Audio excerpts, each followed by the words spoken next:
35살에 경제적 자유를 잃었다라고 하던데 맞나요? 제가 솔직히 말하면 경제적 자유의 네. 절반은 이루고 절반은 못 이룬 것 같은 게 경제적은 이룬 것 같아요. 자유가 없어요. 근데 이거 약간 행복한 고민이신 것 같은데. 예전에 네. 그 태닝텐 카페라고 되게 유명한 데가 있어요. 심한해요. 거기 회장님이랑 친한데 그분이 이제 항상 하셨던 말이, 내가 평생 살 돈 정도를 모아놓고 나면은 이제 정말 자유를 느끼게 된다. 시간에서 자유롭고 뭐 책도 읽고 뭐 산책도 하고 이제 하고 싶은 걸 하고 살아야 되는데 맞아.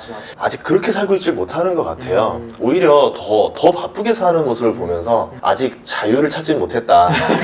그래서 돈이 부족한 건가? 아니면 지금 내가 마음에 욕심이 들어있는 건가? 그럴 수 있고. 예, 거기서 좀 왔다 갔다 하고 있습니다, 솔직히. 혹시 그 비결을 조금이라도 들려주실 수 있는지 궁금합니다. 과정을 하나 얘기하자면 네. 전 축구 선수로 치면 모든 포지션을 다 해본 사람인 것 같아요. 이것저것 다 해보신 건가요? 예. 20살부터라고 치면은 이제 네. 뭐 기본적으로 절약도 있었겠죠? 네. 근데 저는 20살부터 네. 돈을 벌기 위해서 뛰어들었단 말이에요.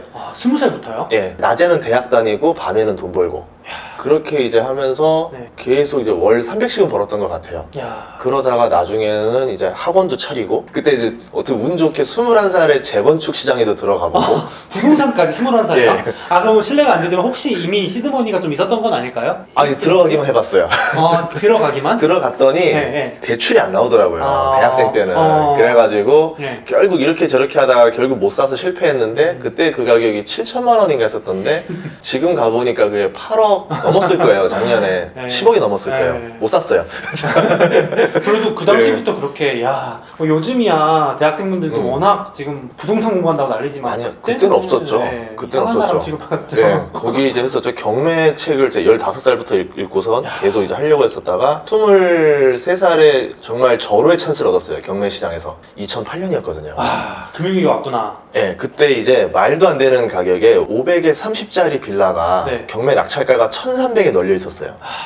매매가 1700인데 경매 1300이고 전세가 1300이니까 이거 받아서 경락 받아서 하면은 손해 안 난다. 그리고 거기가 어디 위치였었냐면 부산으로 치면 센텀시티 백화점 근처였어요. 메인 노른자따. 예, 센텀시티 지어지기 전에. 그러니까 이제 저는 그림이 보이는데 저희 집에서는 안 된다. 무슨 소리냐 이래가지고 어머니가 제 재테크를 몇 번 회방을 놨어요.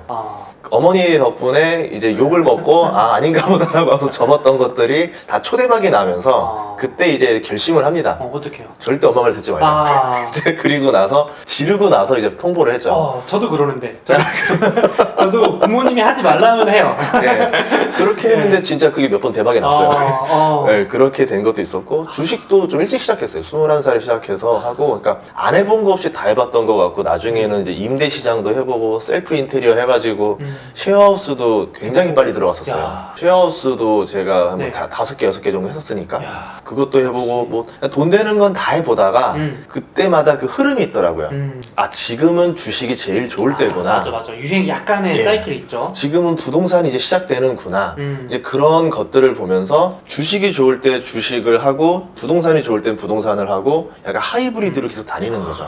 맞아. 그래서 축구 선수로 치면 너는 뭐냐라고 했을 때 저는 멀티플레이어입니다. 올 포지션이다. 올 포지션이다. 다 뛰어다닌다. 되면. 그러다 보니까 남보다는 좀 더 초과 수익률이 났던 것 같아요. 그러니까 주식하면 안 되는 시기에 주식하는 것보다는 안 하는 게 더 낫거든요. 맞아요. 진짜 뭘 해도 약간 안 풀리는 장이 있잖아요. 예. 그때 막 붙들고 있으면 전업투자자분들도 그때 많이 좀 힘들어하죠. 힘들어하시는 것 예. 같고, 그때 과감하게 이제 다른 데로 눈 돌려서 돈 예. 버시는 분들이 확실히 기회를 잡으시는 것 같더라고요. 근데 궁금한 게 지금 예. 들어보니까 그 일찍 그렇게 눈을 떴던 이유가 궁금하거든요. 이유가 네. 좋은 이유는 아니죠. 어떻게 보면은 그 본인이 가졌던 어떻게 보면 그 갈망, 부족함을 가지고 에너지로 동원 썼던 건데 15살에 경매책을 읽는다는 게 정상이 아니거든요. 그러니까 어떻게 그 계기가 진짜 궁금해요. 계기가 있었죠. 어떻게 되죠? 15살에 집이 망했죠. 슬픈 얘기네요. 네, 그러니까 굉장히 그래도 나름대로 저는 괜찮다 했었는데 네. 공부랑 관심이 없이 살 정도로 유혹했다 생각을 했는데 네. 갑자기 집에 빨간 딱지가 쫙 붙어요. 야, 그 약간 드라마에서나 보던 이야기인데요. 그럼 빨간 딱지가 뭔가라 보니까 빨간 딱지는 경매에 들어가기 전에 압류가 당하는 거다. 이제 그걸 봤잖아요. 그래서 마침 나중에 이제 이모 집에 있었는데 경매책이 있더라고요. 열심히 공부했죠. 그 진짜 왜냐면 내가 당해봤으니까 슬픈 얘기지만 알아야겠다 생각이 들어요. 다시 되찾아야 되겠다. 다시 경매로 되찾아야겠다. 뺏겼으니까 경매로 사와야 되겠다. 이거 되게 진짜 무슨 드라마 같다. 그래서 감명 깊게 봤던 드라마가 2006년인가 했던 그 쩐의 전쟁이라고 있어요. 2007년이었나 보다. 그 드라마가 그거잖아요. 박신양이 사채로 다 잃은 사람이 다시 사채로 돈을 벌어오잖아요. 예, 그렇게 하면서 돈을 벌어야겠다는 이제 갈망. 역시 예. 그 강력한 갈망 그게 예. 원동력인 것 같습니다. 왜냐면 이제 주식 공부든 부동산 공부든 공부 자체가 굉장히 어렵습니다. 맞아요. 근데 네. 이제 거기서 돈을 벌기 위해서는 네. 강렬한 에너지가 필요한데 그래서 어떻게 보면 모두가 그렇게 될 수는 없다라는 거죠. 그러니까 그걸 극복할 정도로 뭔가 자신을 동기부여해야지만 돈을 벌 수 있다. 그렇게 말하고 싶어요. 너무 좋은 말씀. 저도 이렇게 나름 열심히 산다고 생각하는 편인데 많이 물어보세요. 왜 이렇게 열심히 사냐. 그러니까요. 자기는 이렇게 구독자분들이 저는 퇴근하면 눕고 싶은데 밤마다 뭐 그렇게 열심히 네. 공부하고 뭐 유튜브 찍고 하냐 이러는데 약간 저도 이제 결핍 부자가 결핍 되고 싶다는 있었다고요? 그런 갈망. 저도 같은 거죠. 뭐 이제 저도 이제 가난하다고 생각을 했으니까 잘 살고 싶다 이런 욕망이 아직도 있고 그게 이제 힘들어도 뭐 하나 더 해보자 이런 걸로 이어지는 것 같아요. 저는 소수홍키님이 이제 저는 완벽한 사람인 줄 알고 있었어요. 왜냐면 지금 내가 이렇게 딱 투샷으로 얼굴을 보니까 내가 좀 얼굴이 결핍이 좀 있네. 우리 채널에서는 제가 잘생긴 줄 알았는데 깜짝 놀랐습니다. 지금 그러면 네. 이것저것 다 해보셨다고 하셨는데 네. 그러면 현금 흐름 같은 걸 만들어 놓으신 건지 그게 궁금합니다. 현금 흐름이 굉장히 중요한데 제가 20살부터 했던 똑같은 작업이 현금 흐름이었었어요. 현금 흐름을 늘리는 작업이랑 자산을 늘리는 작업을 동시에 시작했다 보니까 초반에는 이게 티가 안 나요. 뭐 월 소득 대비 한 30만 원 더 벌고 40만 원 더 버는 게 이게 무슨 차이가 있느냐라고 하는데 나중에 현금 흐름이 늘어나니까 얘를 담보로 부채를 들어가서 자산 증식에 투입을 할 수가 있어요. 뭐 쉽게 이야기하자면은 예를 들어서 제가 이제 첫 집 마련을 했었는데 그때 아파트 담보대출을 받잖아요. 네. 그 대출을 이제 청약 대출을 받고 나면 그 이자가 한 3-40만 원씩 나간단 말이죠. 월에. 근데 그거를 가지고 초과소득으로 내서 나오는 돈이 있었어요. 그러면 이 현금 흐름으로 그 아파트 대출을 다 퉁을 쳐요. 그렇지. 그러면 저는 어떤 현금 흐름 부담 없이 여기에 대해서 돈을 투자가 된 거죠. 그렇죠. 그러다가 이게 나중에 이제 잔금을 치르고 분양이 되고 자산이 증식이 되면서 그때부터는 이제 돈이 됐죠. 그러니까 월급이 타격받지 않는 상태로 계속 투자가 갔던 거예요. 그래서 지금 같은 경우는 현금 흐름이 많이 늘렸어요. 또 요새 또 이제 사업 때문에 직원을 좀 뽑았는데 직원을 뽑게 되면은 돈이 나가는 사업이 그렇죠. 무섭잖아요. 네. 그 월세도 나가야 되고 사무실도. 그렇죠. 네. 그러면 직원 하나 뽑았으니까 배당 좀 늘려야 되겠다. 그렇지. 네. 직원 월급 줄 만큼 내가 배당을 네. 세팅해놔야 그쵸. tum쳐진다. AT&T 사야 되나? 그렇지. 고배당주 하나 사야 되나?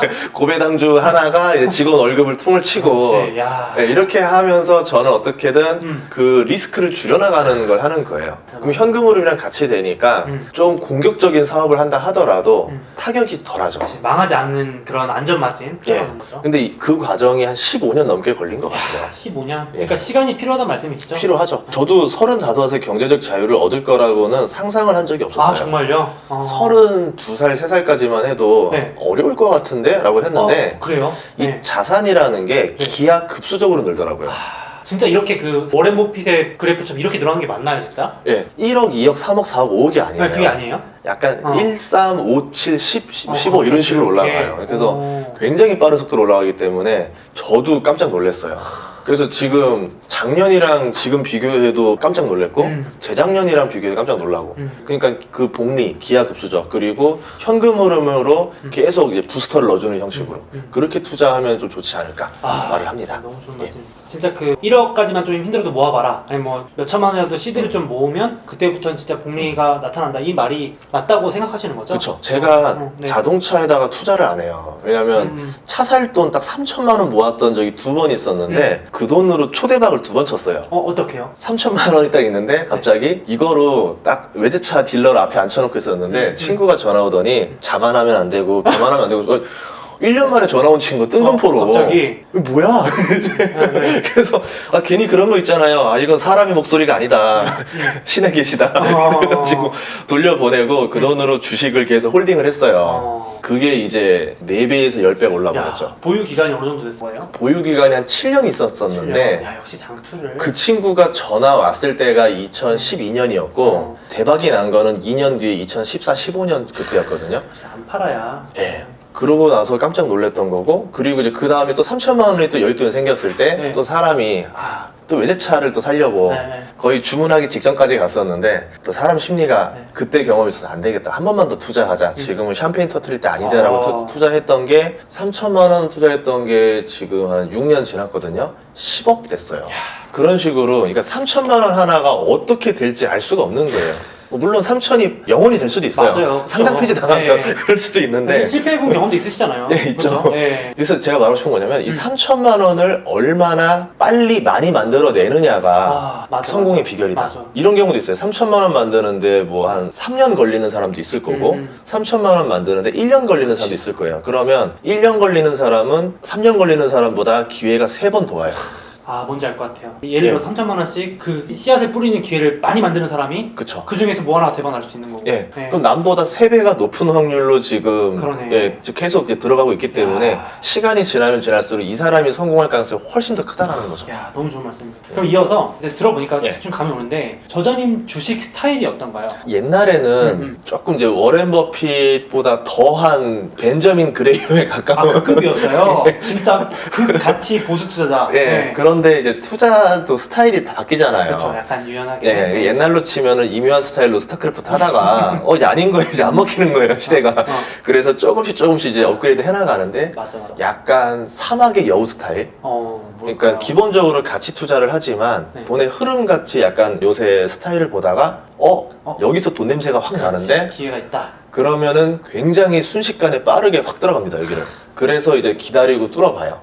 여기서 성과가 나는 경우가 이제 많죠. 대표적으로 최근 같은 경우는 보다 메타버스에서 돈 냄새가 좀 나는 것 같은데 난다. 약간 나는데 나는데? 그러면서 사실 병력 좀 차출해봐 이러면서 지금 네. 예, 지금 자녀 돈들 막 이제 모아가지고 끌어가지고 예, 이렇게도 넣고. 해보고 그런 식으로 하면서 이제 기습 전략도 좀 쓰기도 합니다. 그렇지. 예. 그러니까 사실 저도 보면은 잘하시는 분들 인터뷰 저도 해보고 들어보면 한마디로 요약할 수가 없는 게 진짜 유연하세요. 예. 그렇죠. 자기 스타일에 변경할 수 있는 그 자체가 보여주신 것 같은데 그래도 사막의 여우 스타일이라고 하셨는데 그래도 좀 보실 때 딱 그 포착한 돈 냄새를 맡는 어떻게 보면 종목을 고르는 한두 가지 노하우? 필살기 같다면 노하우라기보다는 경험이 엄청 많아야 될 것 같아요. 그러니까 제가 네. 첫 주식이 대박났던 이유는 네. 역설적이게도 네. 부동산 여행을 원룸을 짓고 싶어서 부동산 여행을 다니다가 오히려 주식을 대박을 발견한 거예요. 어떻게 해요? 네. 그때 절대 집 사지 말라라고 했었던 시기였는데 저는 3년 동안 원룸 질러 돌아다녔다가 내린 결론이 원룸 지을 데가 없다. 이 결론이 났어요. 그러고 나서 나중에 돌아다녀 봤는데 근데 뭔가 이상한 거 하나는 네. 골리앗 크레인 타워라고 해가지고 네. 아파트 지을 때 이 크레인 타워가 네. 눈에 띄게 많아지는 걸 봤고 이제 아파트가 그동안 다 마이너스 피였는데 청약이 거의 다 완료가 되어 가면서 이제 4순위를 받기 위해서 사람들이 줄 서는 걸 보기 시작하고 그게 그때예요? 예. 한 2012년부터 15년 사이 예, 미분양 그때예요. 해소될 때? 예, 다 이제 해소가 되어 가면서 평택은 미분양했지만 나머지들 괜찮은 데들은 동탄 이신도시라던가 세종 같은 경우는 잘 나가는데 그런데 프리미엄도 별로 없어요. 뭔가 이상한데 약간 턴 어라운드의 그 지점인 거죠.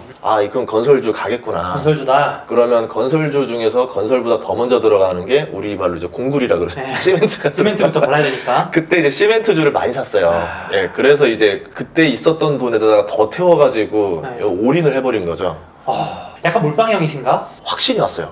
그때는? 그러니까 이건 거예요. 그동안은 이제 버티고 있다가 7년 동안 버티고 있다가 네. 이제 왔다 다 집어넣어 이래가지고 그냥 있는 돈 다 집어넣었어요.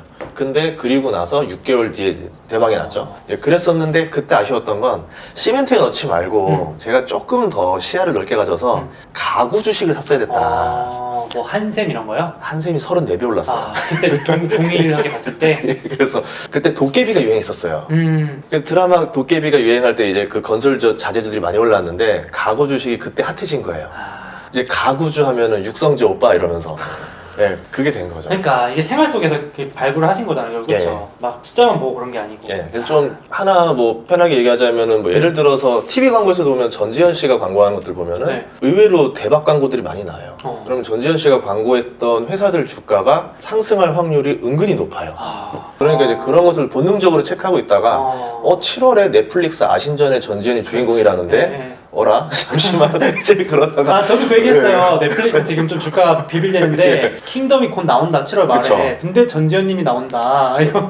전지현님이 주인공 나와서 실패한 케이스가 은근히 많지 않아요. 최근 들어서는. 그치. 그러면 야. 확률로 치면 한 9할 타자라고 봤을 때 그리고 나서 어떤 광고를 찍냐를 보는 거죠. CF. 그것도 포인트인데요? 몸값이 아주 최고치를 찍었을 때 CF를 찍을 건데 그치. 그때 CF에 나오는 제품은 자신 있다라는 거죠. 그치. 그리고 전지현 씨가 광고 받는 돈 대비 그 상품 판매 효과가 굉장히 좋습니다. 그러면 어떻게 해서 연결이 될 거라 보는 거고 그러면 그걸 잘 지켜보는 것도 하나의 전략일 수도 있겠죠. 야, 예. 그게 어떻게 보면 생활 속에서 우리가 바로 할 수 있는 종목 발굴하는 노하우, 비결이 될 수 있겠네요. 예, 맞습니다. 그래서 저도 그래서 전지현 님이 했던 그 티 아시아 커리 4종 세트를 다 먹어봤어요. 진짜 생활 속 피터린치 같은 느낌도 나는데요? 네, 그래가지고 샘표식품 봤는데 좀만 더 빨리 샀어야 되는데 하면서 야, 네. 그러니까 제가 들어보니까 기간이 딱 보면은 짧지 않은 것 같아요. 제가 봤을 때. 맞아요. 말씀하셨을 게 금방 번 것처럼 하지만 조금 들어보면은 최소 6개월, 뭐 몇 년 이렇게 하시는데 기본적으로 장기 투자를 전제로 하시고 투자하시는 편인가요? 그쵸. 어. 그 지금 되게 좋게 말씀해 주신 게 뭐냐면 네. 실제로 제가 아까 전지현 투자법을 알아내기 위해서 20년 동안 얼마나 좋은 기회를 다 놓쳤겠어요. 그쵸. 2% 부족할 때부터 시작해서 뭐 삼성 애니콜 뭐 과거에 그 수많은 광고들을 찍었을 때 주가가 오르더라라는 거를 다 뜬 눈으로 15년 이상 놓치고 나니까 이제서야 발견한 것들도 있는 맞아. 거예요. 보이는 거지, 이제서야. 예. 그런 것들, 그러니까 아까 말한 대로 많은 경험들이 돌아다녔을 때 맞아. 본인만의 철학을 가지고 이럴 땐 투자를 해야 되겠구나를 정하는 게 좋습니다. 맞아요. 예. 저도 너무 동의하는 게 그런 거 있잖아요. 어떤 주식이 보이는 거죠. 이제 예를 들어서 얘는 항상 꼭 여름 되면 오르더라. 맞아요. 그렇죠. 예, 예. 계절도 타는 주식도 있고 예. 꼭 얘는 무슨 이벤트 있으면 오르다가 꼭 그거 끝나면 떨어지더라. 뭐 이런 주식도 보이고. 맞아요. 그것도 경험에서 경험이죠. 뭘 설명을 못 하겠는데 예. 보다 보면 보이더라고요. 대선주 같은 거 네, 있잖아요. 그런 것도 그렇고. 5년마다 오르는데 더 웃겼던 건 대선 주자가 바뀌어도 꼭 올라요. 맞아. 계속 주자가 바뀌어도 오르는 주식들이 있어요. 그죠? 그래서 그런 거 보면은 이제 선거 전쯤 되면은 얘는 주자가 바뀌어도 오르겠구나. 그렇지. 그렇게 들어갈 수도 있는 거고. 그러니까 그렇죠. 전략은 무궁무진하더라고요. 맞아. 예. 맞아. 한 가지만 고집할 필요 없다. 예. 그러면 조금 더 구체적으로 기간은 예. 보통 장기 투자를 하면 어느 정도를 보고 투자하시나요? 부동산 투자 기간이랑 비슷하다 보면 돼요. 제가 부동산처럼? 부동산 투자에서 배운 건데 네. 부동산 투자에서 격언이 뭐냐면 장화 신고 들어가서 페라가모 신고 나온다라는 말이 있어요. 아파트가 지어지기 전에 막 덤프트럭만 다니고 먼지 풀풀 날 때 들어가면 돈을 법니다. 근데 그때는 눈에 아무것도 안 보여요. 네. 여기 왜 투자하냐? 예. 네, 뭐 허허벌판이다. 그렇죠. 먼저 허울패잖아요. 그래서 도로가 먼저 나고 그 다음에 아파트 짓고 그 과정이 한 3년에서 4년 걸려요. 그리고 그 상태에서 이제 상권이 활성화가 되면은 우리 뭐 이제 광역으로 치면 엠버스가 점점 늘어나기 시작하죠. 뭐 하루에 4대 오던 엠버스가 이제 좀 30분 단위로 온다. 오. 15분 단위로 온다. 그러면 그 도시는 이제 살기 좋아진 거예요. 그러네. 네, 인구도 정점. 늘어나고. 그렇죠. 정점을 찍은 거죠. 그러면 그때는 내가 이제 매도를 해볼 수가 있는 거겠죠. 많이 좋아졌을 때, 예. 야, 초보자들은 그때 이제 들어올 텐데. 네. 주식도 마찬가지라는 거예요. 네. 주식도 이 기업이 이제 성장 시작 단계 때는 도로 깔고 뭐하기 때문에 돈만 들어가고 수익이 없어요. 그러다가 어느 정도 5년 정도 지났을 때 이 회사가 이제서야 좀 돈을 벌기 시작하면은 그제서야 주가가 오르는데 근데 우리의 마음이 그렇지 않다라는 거죠. 맞아. 나 지금 샀는데 이제 도로 깔고 이제 하나 더 깔고 2개 깔았는데 저희 집값 언제 오르나요? 막 이러고 있는 거예요. 근데 부동산이라는 생각으로 좀 더 긴 관점으로 보시면 분명히 이제 좋은 산업에 투자하면 돈이 될 거다라고 저는 보고 있습니다. 그러면 조금만 더 구체적으로 말하면 예. 적자 기업이라도 좀 당장 돈이 눈에 안 보이지만 그쵸. 이건 커질 거다 이렇게 생각하고 들어가시는 거죠? 맞아요. 원래 같은 경우는 이제 이런 경우가 있어요. 작년에 제가 철강주가 좋아질 거라고 봤던 이유 중에 하나가 이제 한센주기나 이런 걸 봤을 때 철강 회사들이 다 망하다가 맞아요. 네. 이제 턴어라운드 되는 시점이었었어요. 근데 실제로 아까 같이 돈을 잘 벌면서 어려운 시절을 겪었던 철강주들은 아시아 철강사들이에요. 한국, 중국, 일본은 다 흑자예요. 흑자인데 어려웠었어요. 근데 뭐 미국이나 이제 뭐 인도나 뭐 글로벌 철강사들은 진짜 파산 직전까지 갔었어요. 네. 그러면 주가는 어떤 게 더 많이 올랐느냐? 네. 아까 말한 대로 적자의 그러니까 지옥, 염라대왕까지 악수까지 하다가 이제 딱 올라온 주식들의 상승률이 어마어마하고 아시아 철강사들은 미국에 있는 철강사 대비 그렇게 많이 오르진 않았습니다. 뭔지 알 것 같아요. 흑자로 잘 버텼으니까 그나마 주가도 잘 버텼던 거고 예. 상승폭도 상대적으로 좀 덜하고. 예, 그런 주식들을 이제 투자하는 방법들도 이렇게 있죠. 예. 확실히 그건 이제 본인의 선택이지만 큰 수익을 내려면 또 그렇게겠죠. 역발상이 좀 예. 필요한 것 같기도 합니다. 그리고 또 힌트도 많이 잡는 있는 게 뭐 간단하게 이야기하자면 플라스틱 같은 경우도 지금 보면은 예전에는 플라스틱이 이제 나쁜 이미지였잖아요. 네. 안 쓸 거다 그래서 스타벅스에서 해도 종이컵을 썼었어요. 종이 빨대. 맞아요, 한때. 네, 그러면 플라스틱 회사들은 다 망하겠구나라는 생각을 했는데 어느 순간 보니까 아니야, 플라스틱도 생분해가 되면서 천연 재료가 되니까 이제 녹아서 사라지는 친환경 플라스틱이라고 하면서 이미지가 바뀌어가요. 그러면 저는 이걸 보는 거죠. 아, 이거 5년 뒤에는 어떻게 될지 모른다. 근데 실제로 뭐 생분해 플라스틱 회사들 보면 적자 기업들이 많이 있어요. 아직은. 미국에는 이제 적자 기업이고 한국 같은 경우는 CJ 제일제당이다 보니까 사업 비중이 너무 적고 일본 같은 경우는 이제 카네카라는 회사가 있는데 여기는 이제 화학회사하고 일부 사업을 하다 보니까 흑자긴 하더라도 나중에 그 드라마틱한 변화를 줄 때는 못 줄 거라는 거죠. 그러면 이 사업이 확실하다라 보면은 적자라 하더라도 기다려보는 전략이 필요하다라고 보고 있습니다. 야, 혹시 진짜 생활 속에서 예리하게 보시고 관찰하고 좀 상상을 해보는 전략을 쓰시는 것 같아요. 예. 아, 너무 좋은 것 같습니다. 그럼 이제 그게 이제 사실 그럼 매수매도 타이밍과 연결이 되는 거죠? 그쵸. 그러니까 제가 살 때는 뭐냐면 남들이 좋다라고 하면 안 사요. 야, 요거는 저랑 비슷한데요. 제가 항상 예. 좋다 그러면 항상 저는 이제 가만히 있거든요. 유용하다. 네. 그래서 저희 구독자분들이 곡소리 매매법이라 그래서 제가 맞네. 제가 이름 붙인 것도 아닌데 친구나 저기 누가 좀 힘들어할 때 들어가야지 막 이러시거든요. 네, 그쵸. 예. 근데 이제 곡소리도 10년 내내 나는 곡소리도 있어요. 그러니까 뭐 예를 들어 OCI 같이 이제 10년 곡소리도 있어가지고 조심하긴 해야 되는데 이제 어떻게 보냐면 곡소리의 끝이 뭐냐면 이제 그 산업이 굉장히 어려워졌다가 재편될 때 회사의 수가 줄어요. 구조조정이 일어나요. 그치. 구조조정이 일어나고 났을 때 이제 그 다음 타이밍이 되면은 공급은 줄어있고 수요는 확대됐는데 공급이 수요를 못 따라가요. 그때 이제 제품 가격이 드라마틱한 상승을 보여줍니다. 그때가 타이밍인 거죠. 조금 저는 이제 곡소리 내다가 이제 더 이상 눈물이 말라서 막 꺼이꺼이 하는데 눈물이 안 날 때 그때 들어가요.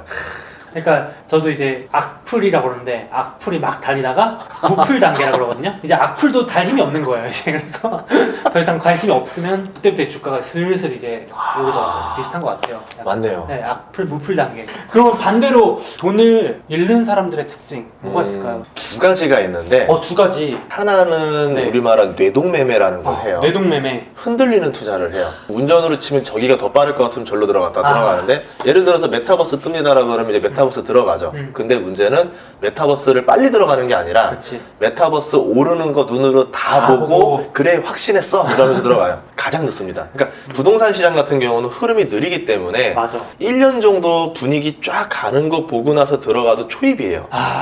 그래서 그렇구나. 그쵸. 근데 보통 우리는 부동산에서 많이 배웠단 말이에요. 근데 그 느낌 그대로 어떤 주식이 1년 내내 오르는 걸 봤어요. 그래 확신했어. 끝물입니다, 거의. 맞네. 네. 맞아. 주식이 사이클이 훨씬 빠르기 때문에 빠르죠. 뭐 부동산은 뭐 7에서 10년 사이클이라 치면은 1, 2년 차이만 잡아도 대박이잖아요. 그쵸. 주식은 그럼 늦죠. 그리고 주식장도 2019년 이전 장과 20년 이후의 장이 좀 바뀌었는데 음악으로 치면은 19년은 발라드 음악이라 치면 맞아. 20년부터는 EDM으로 바뀐 느낌이에요. 그럼 막 비트가 템포가 너무 빨라요. 네, 저도 네. 그냥 뉴스가 오늘 이거 좋다 그러면 내일은 바뀌어 있어요 이미 그냥. 그쵸?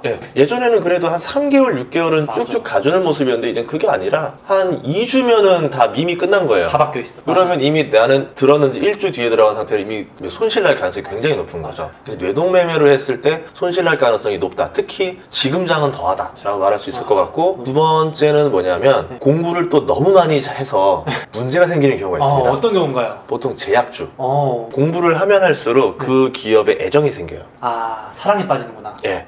그런데 그 애정이 생긴 회사가 구글이나 뭐 스타벅스나 마소면 괜찮아요. 아마존까지 괜찮아요. 맞아. 그런데 이런 거 있잖아요. 적자인데 이번에 신약만 개발되면 한방 날 수 있어. 로또에 가까운 거에 대해서 엄청난 공부를 하고 신념을 가지니까 결국은 이건 거죠. 그 기업을 완벽히 알든 뭐 하든 분석을 하든 기다리든 철학을 주든 간에 마지막 곱하기 돌발 변수를 집어넣었어요. 그럼 돌발 변수는 예측 불가잖아요. 그쵸. 결국은 로또에 투자한 건 똑같은 거예요. 그러니까 그렇죠. 로또 번호를 5년 동안 연구한 건 똑같은 거예요. 맞추면 대박이지만 확률 낮은 거에 투자하는 것만큼 미련한 투자가 없다고 저는 보거든요. 네. 그래서 이런 경우가 있어요. 좀 덜 먹더라도 확실하게 확률 나오는 거에 할래? 아니면은 크게 먹고 확률 낮은 거 할래 했을 때 대부분 사람들은 로또로 갑니다.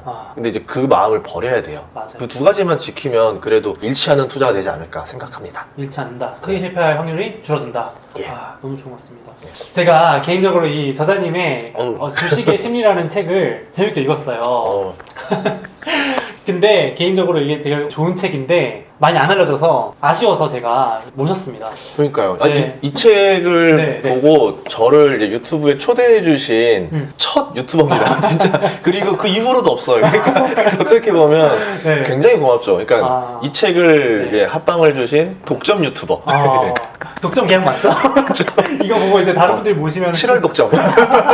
아니 뭐 8월 역시 누가 올지 모르니까요. 예. 8월 오니까 여지 남겨두겠습니다. 네, 예. 알겠습니다. 그래서 저는 이 문구가 기억에 남았어요. 경제적 자유를 이루는데 이 인문학이 진짜 중요하다는 걸 깨달았다. 근데 하필이면 한 8월쯤 도달했을 때 깨달아서 너무 아쉽다. 그래서 이 책을 썼다. 맞아요. 그래서 좀 여쭤보고 싶었어요. 인문학 잘 보면은 주식으로 돈 버는데 좀 도움이 된다고 생각하시는지. 굉장히 많이 연관이 있다라 봐요. 굉장히 많이 그래서 네. 저는 주식을 하시는 분들이 네. 특히 심리학은 무조건 공부해야 된다 생각을 해요. 저도 이제 심리학을 공부 많이 했던 사람인데 근데 이제 주식 투자를 할 때는 이런 생각도 해봤어요. 진짜 주식에서 일자무식 모르고 오로지 심리만 가지고 투자를 해도 돈 벌 확률이 굉장히 높겠다. 저도 그 생각 약간 하는데. 예, 그래서 심리 게임만 가지고 비트코인 투자해도 돈 벌 수 있겠다는 생각을 할 정도 가끔 있긴 하지만 그래도 가치 투자자기 때문에 물론 그렇게 하지 않죠. 네, 극단적인 예인 거죠. 예. 네. 근데 이런 경우가 있습니다. 앙드레 코스톨란이라고 네. 전설적인 투자가가 네. 원래 그 예술가 출신이죠. 예술가 출신이구나. 네. 정작 저는 그분을 좋아하면서도 예술가 출신. 네, 그러니까 대부분 그분의 이제 주식에 대한 이야기들만 보고 있는데 네. 굉장히 오랜 세월에 예술 관련 일을 하셨던 분이었던 거고 그 이후에 이제 투자로 입문하신 분이니까 예술을 베이스로 들어가신 분이에요. 주식 격언에도 그런 말이 있습니다. 사는 거는 기술인데 파는 건 예술이다. 맞아요. 진짜 어렵죠. 네. 네. 어떤 게 싼 주식인지 사야 되는지 말아야 되는지 얼마에 사는 게 좋은지에 대해서는 수많은 전문가들이 이야기를 맞아. 해주고 이런 말을 할 거예요. 유튜브에서도 봐도 이 주식 사세요.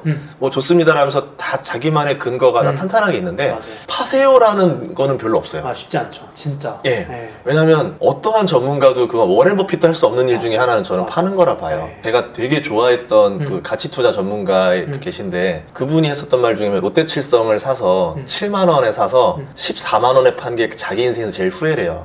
그렇지. 수익 가치를 해봤더니 가치 평가로 보니까 13만 원에 팔면은 충분한 수익이라서 100% 수익 냈다고 좋아했는데 그 뒤로 1년 뒤에 80만 원까지 올라갔거든요. 그러니까 그건 모르는 거잖아요. 그렇죠. 네. 네. 그리고 그 유명한 말이 있었죠. 뉴턴이 했던 말이 있었죠. 네. 인간의 광기는 계산을 할 수가 없더라.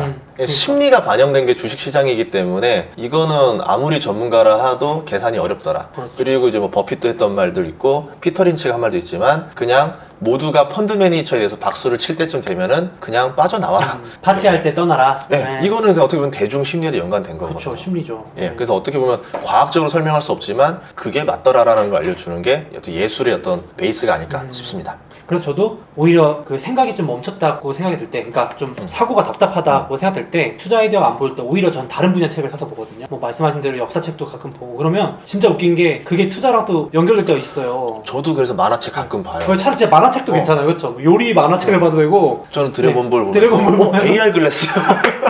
그래, 아니 드래곤볼 보면은 메타버스가 다 있지. 네, 그렇지. 이미 예언된 이거 예언한 책이에요. AR 글래스 사라고. 네.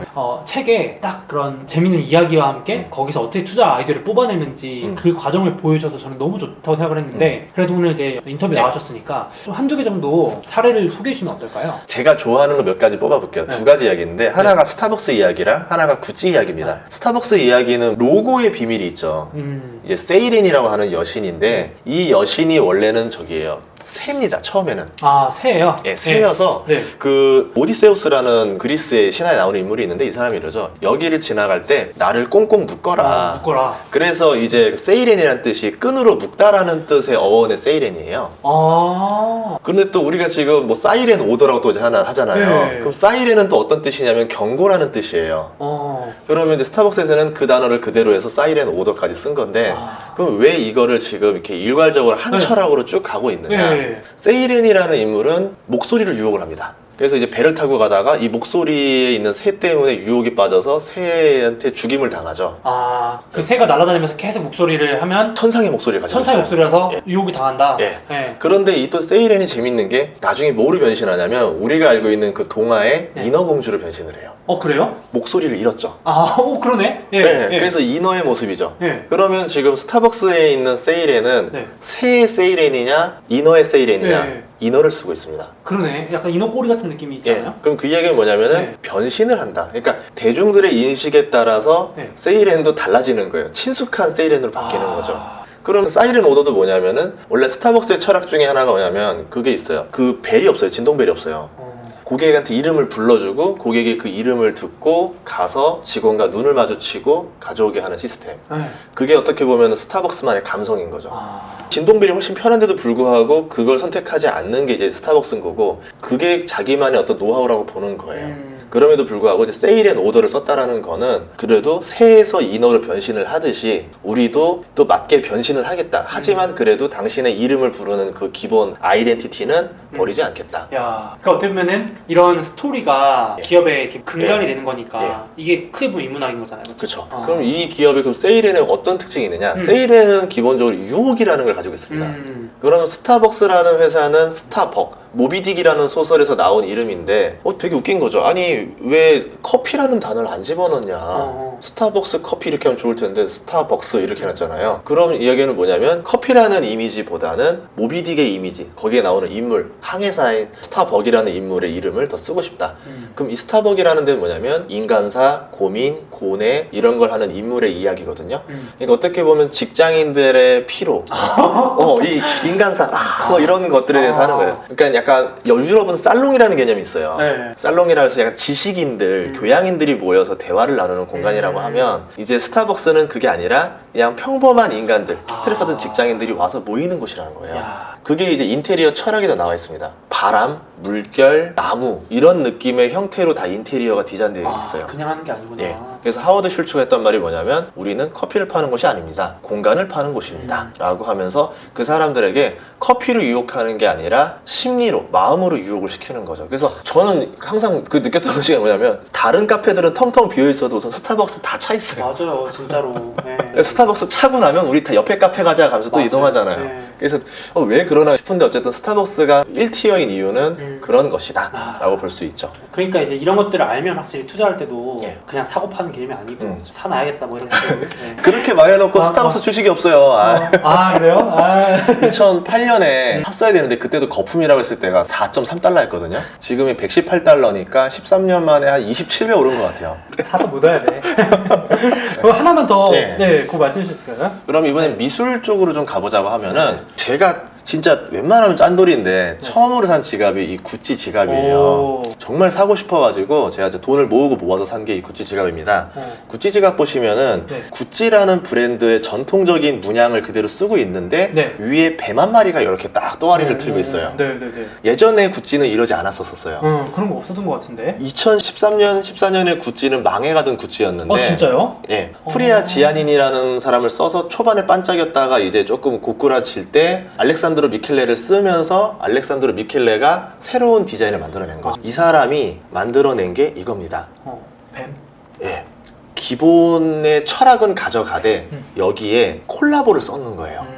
그래서 이제 뱀을 하니까 사람들이 환호합니다. 왜요? 역동적이다, 뭐 신기하다, 귀엽다, 뭐 정열적이다, 강렬하다, 뭐 이런 이야기들을 주는데 어쨌든 그 뒤부터 구찌의 주가가 어마어마하게 올라요. 2016년 대비 지금 주가 5년 지났는데 6배 올랐어요. 6배 어마어마하네. 네, 어마어마하게 올랐죠. 이렇게 봤을 때는 되게 뭔가를 던져준다라는 건데, 그리고 나서 또 어떤 거냐면 미키마우스랑 또 해가지고 구찌 문양의 미키마우스 티라던가 이런 거 많이 봤을 거예요. 결국 구찌는 계속 변신을 하는 기업인 거예요. 위기 때마다 변신했다. 원래 구찌가 원래 삼형제의 난이 벌어지면서 파산할 뻔했을 때 크리에이티브 디렉터로 썼던 사람이 누구냐면 톰 포드예요. 톰 포드. 네, 유명하잖아요. 톰 포드가 구찌를 다 살려놨어요. 그리고 나서 또 톰 포드가 좀 지지부진하고 나니까 이제 톰 포드랑 경영진이 싸우면서 톰 포드가 나가고 나서 지아니니를 썼었고, 지아니니가 또 반짝했었는데 또 이제 또 그러니까 이제 약간 우리를 치면은 오픈바를 좀 썼던 거죠. 대면하고 대면에서마다 계속 디자이너를 교체를 하면서 수명 연장을 해나가는 회사죠. 근데 아마 좀 미켈레는 조금 더 오래 갈 것 같은 게 최근에는 어디까지 진출을 했냐면 메타버스에 진출했습니다. 기사 본 것 같아요. 맞아요. 예. 그러면 결국 뭐냐면은 그 콜라보를 통해서 콜라보의 단점은 너무 이게 좀 길어지면 지지부진해지고 맞아요. 약간 지루해져요. 예. 그럴 때마다 계속 플랫폼을 바꿔가면서 새로운 시도를 하고 있다. 그러면서 저는 투자 힌트를 얻은 거죠. 네이버다. 왜 네이버? 구찌에서 갑자기 네이버? 네이버다. 변신을 두려워하지 않잖아요. 아, 변신하는 네. 기업을 잘 봐라. 네이버라는 데는 네. 굉장히 곤경에 처했었어요. 네. 메신저에 카카오에 밀려가지고 음. 라인 사업이 밀렸죠, 국내에서는. 그리고 뭐 나머지들 뭐 카카오는 생활 편의 서비스를 하기 때문에 이쪽을 다 장악을 했었죠. 그럼 네이버가 이제 살아남은 건 쇼핑밖에 없었는데 여기서 확장을 해야 되는데 거기에서 신의 한 수를 때린 게 메타버스예요. 제페토. 제페토. 예. 아, 난리네요 요즘. 난리예요. 네. 이게 로블록스보다 가입자가 더 많을 거예요. 네, 맞아요. 해외 유저가 90% 막 이러는데요. 근데 로블록스 같은 경우는 게임 기반이기 때문에 게임하는 친구들이 여기서 구매를 하는 형태가 이제 베이스가 되는 거고 제페토는 아이돌 기반이에요. 그 차이가 있네. 그러면 그 게임하는 남자애들과 오빠 부대의 이제 그 여학생들의 구매력은 다릅니다. 다르죠. 직업을 놓는 게 팬심과 그냥 여가 생활과는 그 숫자도 다르고 금액도 다르기 때문에 야. 이 제페토가 나중에는 그 상업 시장을 열었을 때 더 플랫폼의 형태로 많이 확장될 수 있다라 보는 거죠. 그러면 네이버는 지금 어떻게 보면은 알려준 거예요. 얘가 뭘 알려줬냐면 미키마우스 보여줬잖아요. 네. 그때 우리는 곰표 맥주를 들어갔을 때 콜라보하는. 네. 콜라보가 대세가 된다. 대세가 된다. 그리고 이제 콜라보한 지 이제 한 5년 지났잖아요. 그러니까 이번에는 메타버스가 대세가 된다라는 걸 힌트를 던져준 거예요. 그러네. 구찌가 먼저 콜라보하는 걸 보여줬잖아요. 이미 몇 년 전에. 우리나라도 진짜 기가 막히게 막 지금 콜라보 열풍이잖아요. 그렇게 시차를 두니까 보여주는 거다. 그러면 앞으로 한 메타버스가 한 5년간은 좀 또 간다. 앞으로 꽤 성장하지 않을까. 그러면 제페토는 굉장히 빨리 선두 자리를 잡아놓은 것도 하나고. 그치. 그러면 5년 동안은 네이버가 어떻게 보면 카카오를 역전할 수 있을 만한 또 힘을 가진 게 아닐까라고도 생각을 해봅니다. 카카오는 가지지 못한 좀 힘이네요. 플랫폼 그쵸. 측면에서. 메타버스는 카카오가 가지지 못했죠. 그 부분 진짜 중요한 것 같아요. 이렇게 이제 연결하는 힘이 인문학 쪽을 좀 보면은 어렵게 생각할 게 아니고 생활 속에서 나온다. 그래서 이제 이런 것들을 보면서 그냥 일반적인 이야기들을 보면서 투자와 연결하는 연습들을 해본 거예요. 그냥 좋은 이야기다라고 끝내면 되는데 그게 아니라 이걸 보니까 갑자기 투자 아이디어 딱 떠올라요. 그래서 제가 이제 그거를 책으로 담은 거예요. 너무 아까워서.